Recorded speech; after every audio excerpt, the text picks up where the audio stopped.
I would consider Facebook groups today's secret weapon. I've talked about them before. Gary Vee has talked about them many, many times. And the reason Facebook groups, as opposed to your business page, are so effective is because people communicate forth and back. Your business page is super critical, and it's your broadcasting mechanism for your posting, for your outreach, for your ads. But Facebook groups is where you invite people that then communicate and actually create content themselves. So the key to Facebook groups is to have hyper focused local Facebook groups, drilled down to the level of your neighborhoods or areas or parts of the town that you want to talk real estate about.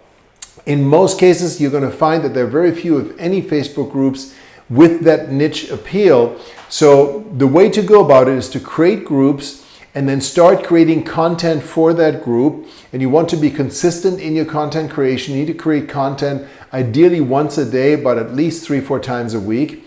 And you don't want to be salesy. You want to just post content and, by the way, let people know that you're obviously a real estate professional. You want to have a gate to joining the group. You want to make sure that no other real estate professionals are going to join the group.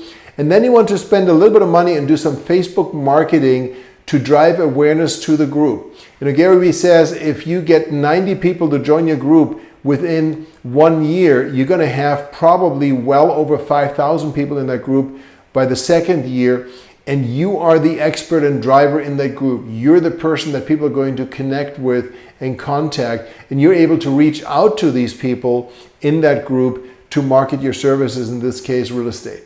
Give it a try. You'll be surprised how effective it can be. My name is Thomas Hyman with Realty Partners.